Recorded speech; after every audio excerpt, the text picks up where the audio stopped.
భారతదేశపు మహా గ్రంథాలు కావ్యాల సంపూర్ణ సంకలనం. సబ్స్క్రైబ్ చేయండి తిలక్.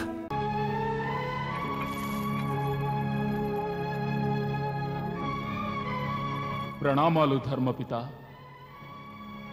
శుభం కలుగుగాక వత్స. పుత్ర, ఏమిటి దుస్సాహసం? బ్రహ్మ సృష్టి వినాశనవా? ఎందుకు? ఒక బ్రాహ్మణ బాలుని కోసమా?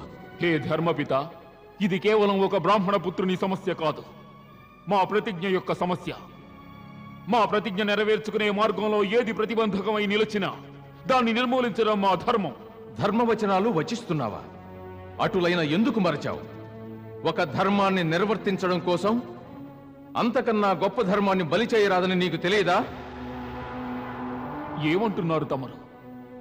అవును, ఏ మానవుడికైనా బ్రహ్మాస్త్రాన్ని సమస్త లోక కళ్యాణం కోసమో లేక ధర్మస్థాపనం కోసమో ప్రదానం చేయబడుతుంది. కానీ ఈ విధంగా తమ స్వార్థం కోసమో సృష్టి వినాశనానికో కాదు అర్జున. మా స్వార్థం కోసమా?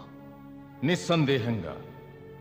ప్రస్తుతం నీవు కేవలం అల్ప స్వార్థం కోసమే ఈనాడు ఈ మహా వినాశక శక్తిని ప్రయోగించాలని తలచావు. నీ స్వార్థానికి కారణం నీవు పూనిన ప్రతిజ్ఞ. నీవా ప్రతిజ్ఞను నెరవేర్చనిచో దానికి మూల్యం నీవు ప్రాణాలను త్యజించడం. ఇది స్వార్థం కాదా? కేవలం నీ ప్రాణాలను నిలుపుకోవడానికే నీవీ విధంగా ప్రళయాన్ని సృష్టించాలని తలచావు. దీన్ని ధర్మపాలన అంటారా?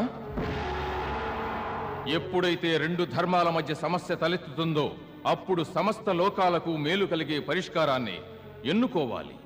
తమరు మాకుపదేశించడం కంటే ఆ బ్రాహ్మణ పుత్రుని తిరిగి ఇవ్వమని ఆ యమధర్మరాజును ఆజ్ఞాపించండి. వారిని ఆజ్ఞాపించే అధికారం ఈ సురాధీశులకు లేదు. ఎందుకు? ఎందుకంటే జీవన్మరణాల మీద మాకు అధికారం లేదు. మేము దేవతలమైనప్పటికీ మాకు ఆ శక్తి లేదు. మా జీవన వ్యవధి పూర్తి కాగానే మమ్ము కూడా ఆ కాలభగవానుడు మృత్యుపాశాలతో బంధించి తీసుకెళతాడు.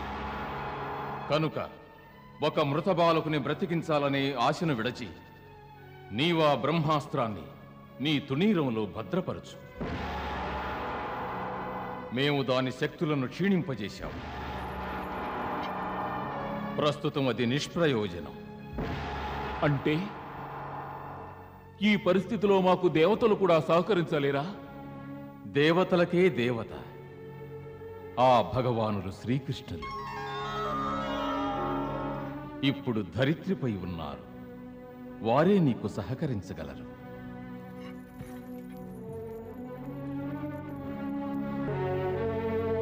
శుభం కలుగుగాక వత్స.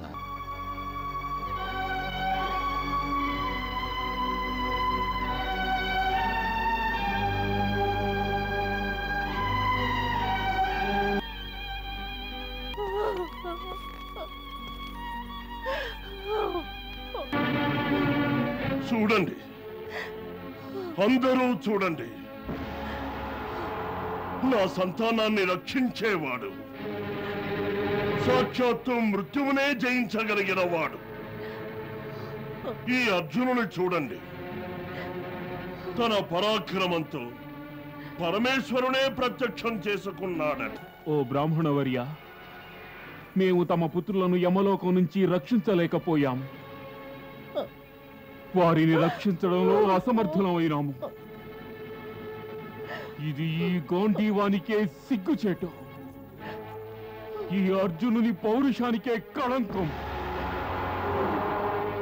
బ్రాహ్మణ, మేము మా ప్రతిజ్ఞను పాటించి తీరుతాం. మాకు జీవించే అర్హత లేనే లేదు. మేము అగ్ని ప్రవేశం చేస్తాము.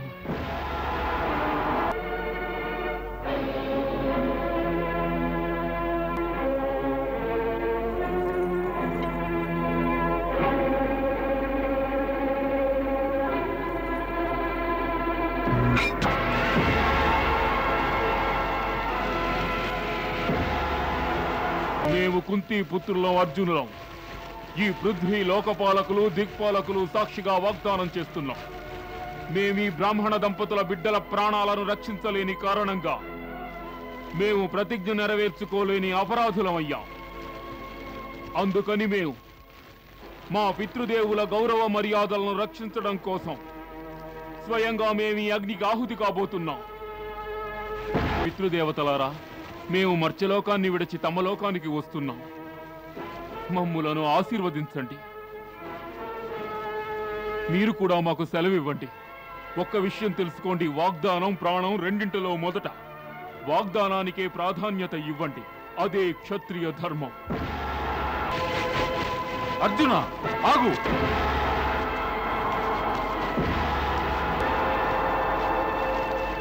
మాకు తెలియజేయకుండానే వెళ్తున్నావు అర్జున? మేము మా ధర్మ పాలనలో విఫలమైనాము. మాకు ఆ విషయం తెలుసు అర్జున. మరి మా ప్రతిజ్ఞను నెరవేర్చుకోనివ్వండి మధుసూదన. నీ ప్రతిజ్ఞ వెనుక ఏమున్నదో నీకు తెలుసా పార్థ? ఏమిటది కృష్ణ?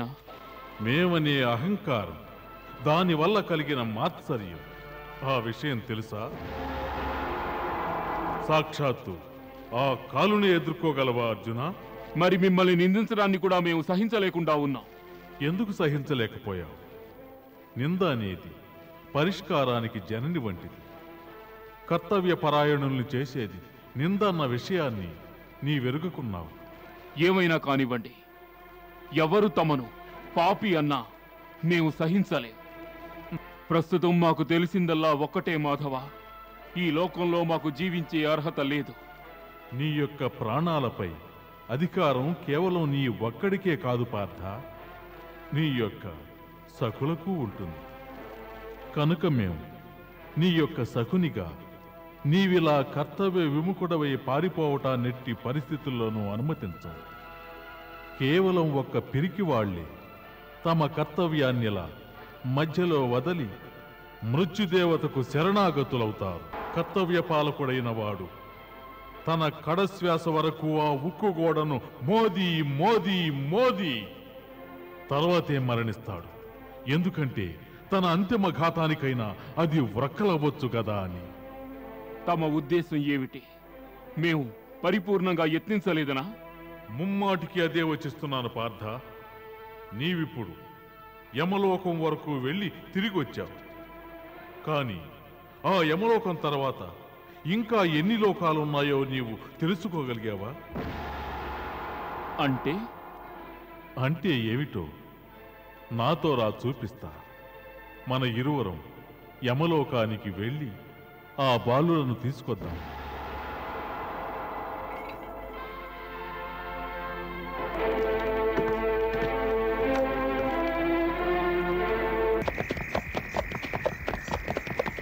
ఆగుదారుక.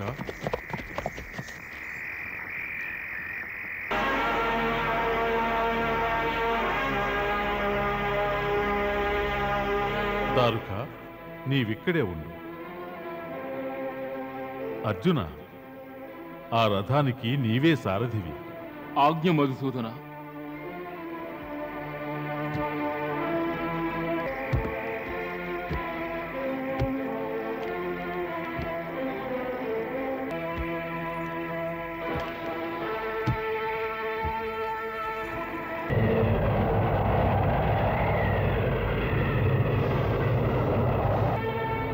వాసుదేవ, నేడు నిరాశ చెందినట్లు పూర్వం ఎప్పుడూ నిరాశ చెందలేదు. ఇప్పుడు మా సామర్థ్యంపైనే మాకు సందేహం కలుగుతోంది. అర్జున, మేమే సర్వశ్రేష్ఠ ధనుర్ధారులు అన్న అహంకారం నుంచి విముక్తుడవయ్యాం. నీలోని అహంకారం ఇప్పుడు పటాపంచలైపోయిందని అర్థం చేసుకో. పార్థ, కేవలం సమర్థత మాత్రమే చాలదు, వినయశీలత్వం కూడా అత్యంత ఆవశ్యకం. తాను ఎంతటి పరాక్రమవంతుడైనా ఎదుటివారిని హీనులుగా భావించరాదు. నీకప్పుడున్న అహంకారం వల్లనే బ్రాహ్మణ పుత్రులను రక్షించడానికి వెళ్ళాం. మృత్యువునే జయించగలనన్న మనోభ్రాంతికి లోనయ్యా. కానీ నీవు ఒక్క విషయాన్ని విస్మరించావు. ఈ ప్రపంచంలో పరమసత్యం ఒక్కటే, అదే మృత్యువు. దానినెవ్వరూ జయించలేరు.